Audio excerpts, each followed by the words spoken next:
Hi everybody, I'm Christy. I am the administrator on the Love to Teach Dada ABC style.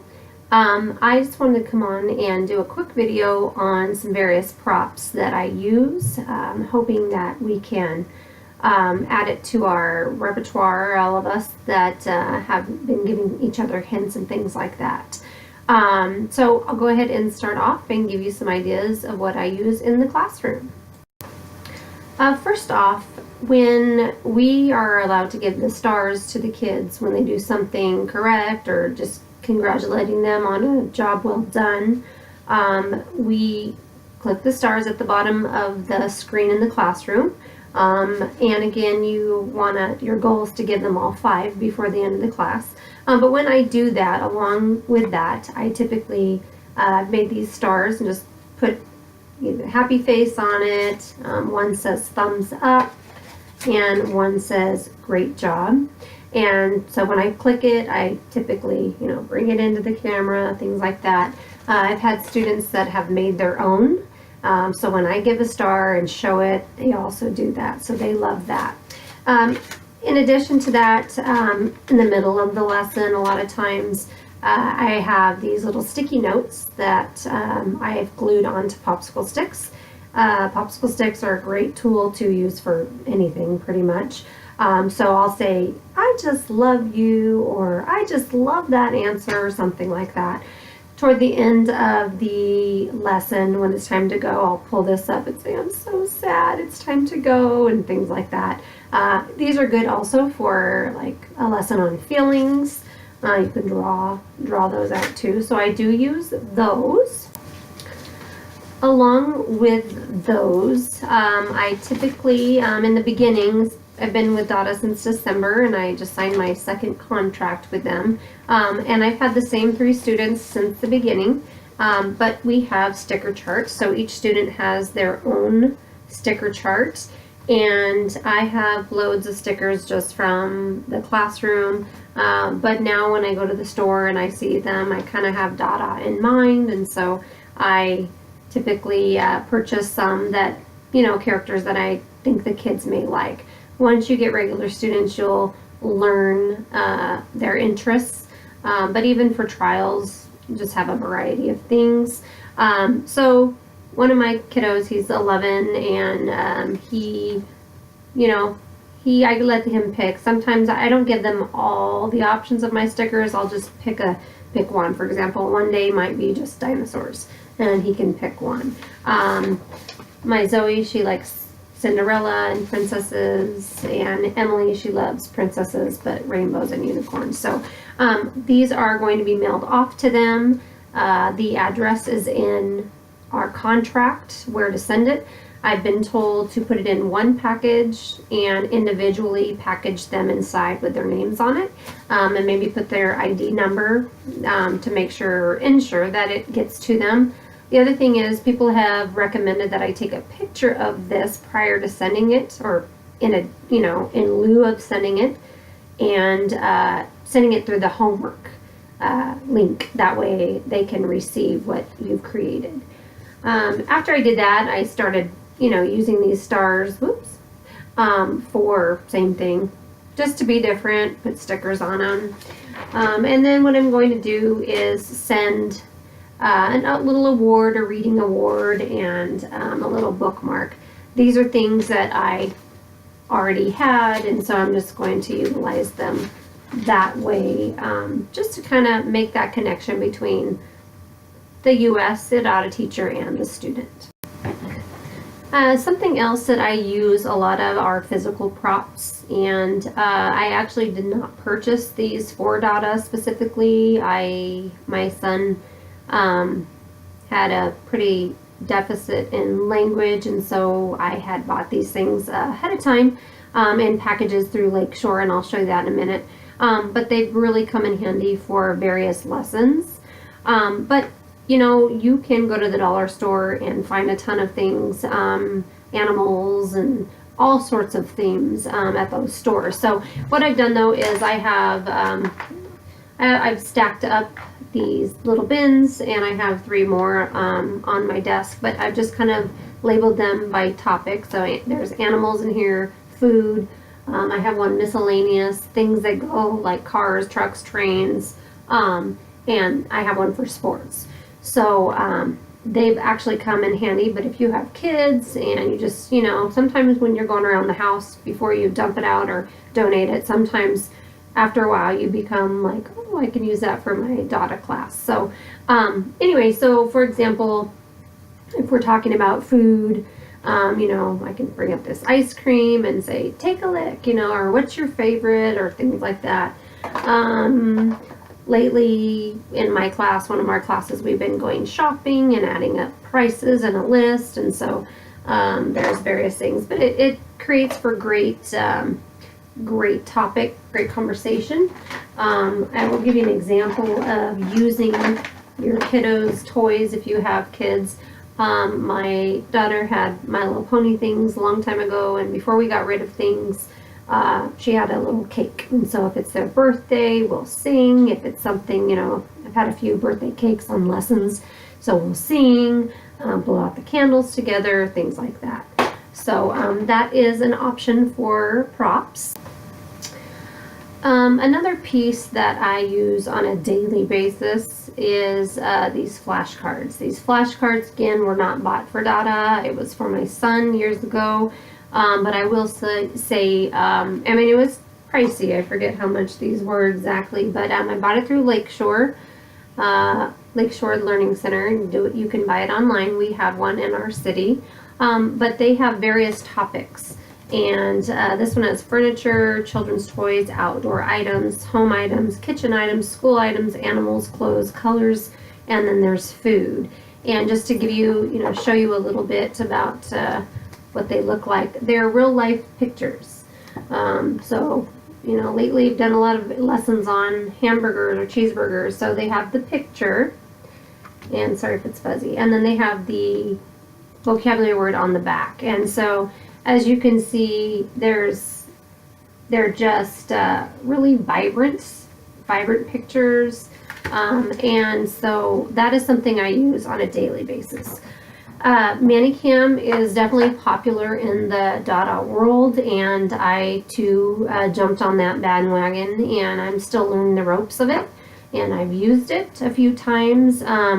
I'm not 100% comfortable with it, but I do use it. Manicam, I think there's a lot of aspects you can use, and I think less is more, probably. That's just my own opinion, but it's been wonderful if you don't have a prop and you can grab one and show one, on the computer that way. So that is excellent for that. Something else I love Manicam for that I've used just a couple of times is before I jump into class, I'll jump into class, but instead of putting my sticky note on my camera to cover it, I typically will put a little picture up that says, welcome to my class, see you shortly, something like that. And then I have another student who plays piano, so sometimes I'll put like Bach on there and let the music play, and then when it's time, I will switch over on my camera. So again, I'm not 100% comfortable with Manicam just yet. I got to play with it a little bit more, and for some reason lately it's not working on my computer. So the backup of the good tried and true physical props are just as great.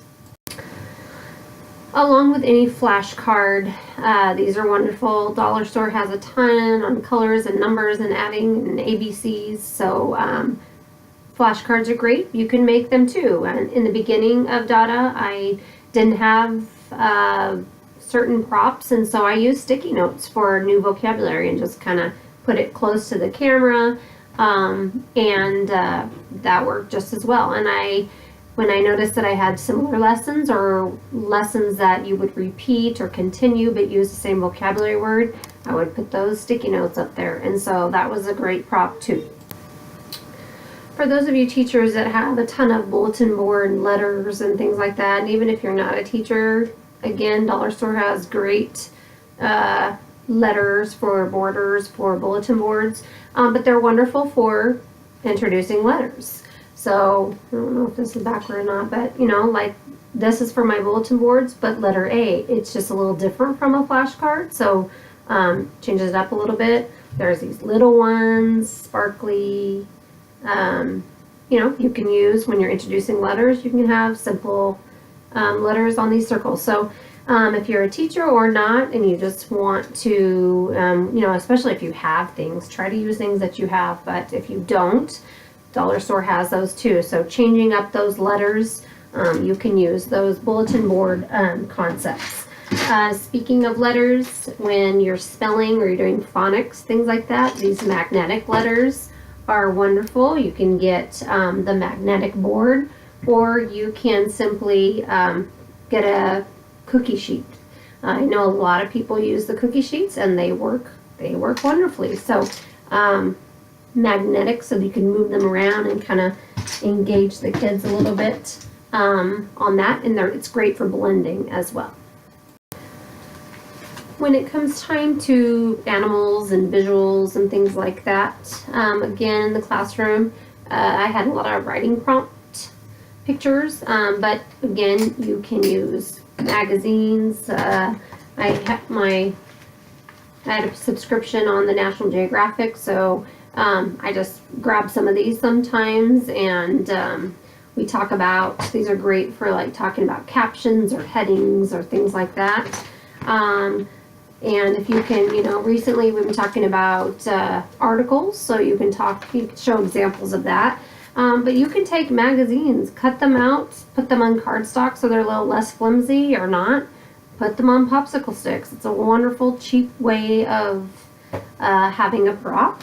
But going back to these, just recently, yesterday, we been talking about articles with one of my students, and so we talked about the differences between a dolphin and a monkey.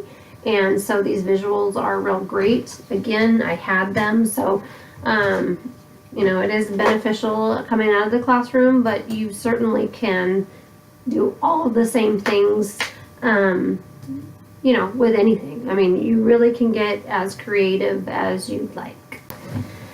I don't typically do this, but especially for trials, I know that you got to work that much harder to engage those kiddos and even grab them on board for Dada. So I have a few hats that I'll put on. When you're doing trials, a lot of it is just kind of getting to know the kid and getting them comfortable and getting them engaged before you dive into your lesson. As you know, you don't have to finish the lessons prior to the end of the class. So just really getting them engaged, I think, is a huge piece.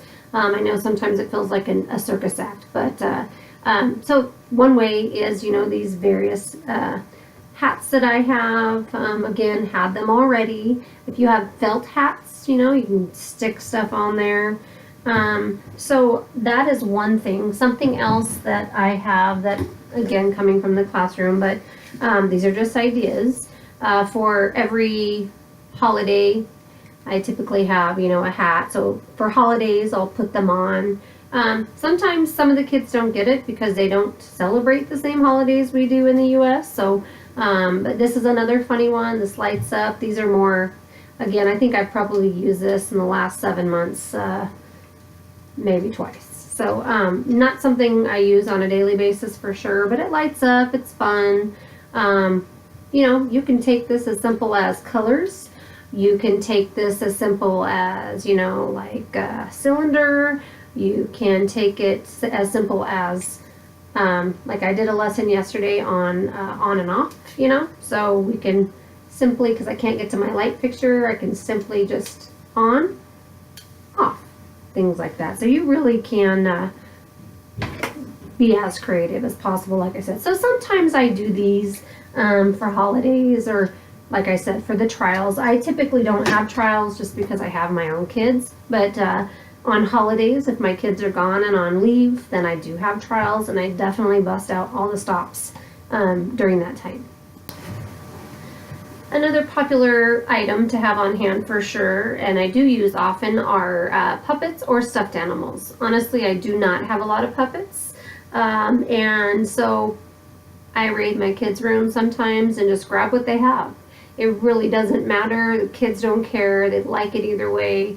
You could just getting that proximity of getting close and give me a kiss, give me a high five, things like that. They really don't care. They just like that you're happy, that you're excited, things like that. So, you know, again, this was my son's, and we count with this, you know, whatever. So we play peekaboo. You can get as creative as you'd like. Like I said, this is my daughter's old things. So instead of donating them, I kept them. And we talk about girls with this. We talk about hair. We talk about long hair. We talk about short hair. It could be, you know, what color eyes. So-and-so's eyes are, you know, brown. Your eyes are brown too. Things like that. So it does not have to be puppets. You don't have to buy things specifically for Dada. Honestly, if you have it, use it. You can get as creative, like I said, with anything that you have. If you don't have those things, like I said, you can print them off, stick them on a popsicle stick. It is just as good. And then you'll accrue things over time. Going back to those objects that I was talking to you about, the boxes of sports and food and miscellaneous and things that go and things like that, they actually came from a pack that I had bought, again, for my son years ago. And here's an example of what type of things came in these. Again, I bought these at Lakeshore, and they are pricey and not necessary, but since I had them, I used them. So, for example, we were talking about categorizing, and these could be possibly good things to use in the classroom if they came up, but things we wear. And so every object you see here, I have an object that is the same. So anyway, things that go, these are all like miniature things that I have. So for example, on the farm, here's the different animals, and let me see if I can grab one. I don't know if I can grab one and find one. But they do match exactly. I've got a huge, as you can see here, various things of animals. I don't want to spend the time looking while you're waiting, but anyway, we'll just pretend that's the same one. So it's, you know, we can match, but really I don't actually use these unless I'm talking about categories. But this, you know, if you're willing to spend a couple of dollars, you know, or more on things like this, they are wonderful, honestly. So, you know, under the sea, so there's various things. Can't find my octopus, but you know, you can find a lot of things at the dollar store. You know, all of these snakes came in a package, dollar store. I think I even bought these at Target, these little puppets. We use these a couple times. So really, you know, there's a lot of variety that you can do using pretty much anything you have around the house, honestly. And last but not least, I will show you this guy. Again, this was my son's, and so we've done this a couple times. This can be a reward system. It can be something, you know, as you give stars, you also give a body part and build a potato head man. It's good for talking about nose, mouth, eyes, things like that. And so, or just a character, you know, instead of a stuffed animal. So here's another example. So those are a few things that I use. I definitely do not use them all in one class, obviously. I just pick a few things. Like I said, I think less is more. And I change it up here and there. Some of the, you know, they like consistency. Some things, like I said, I bust these out usually in the stars and things like that. When they switched to candy, I was going to make those up, but I guess we went back to stars. So really, just be creative. Just bring your passion. It's early mornings, I know, but typically for most of us, I think the time goes out the window when you see the kids. They're a blast. And you know, if you have any questions, let me know. Any questions about this video, something I talked about, where I got something, just ask. And I am going to try to make some more videos of various things. I really want to dissect the Dada site, and especially for us, you know, the new teachers, I want you guys to be able to navigate and know what things mean. And so there's a lot. And I am working on the ABCs of Dada, so I can break it up specifically and help you guys out. I know I started this Facebook page because I didn't know what I was doing. And so I thought, man, it would have been nice to kind kind of have that. And so that's why we started that, and we're growing by the day. And I love how everybody helps each other, and we keep it a positive place and want to continue to encourage each other. And just know that you are a blessing to those kids. So keep up the great work, and we'll talk to you soon. Bye-bye.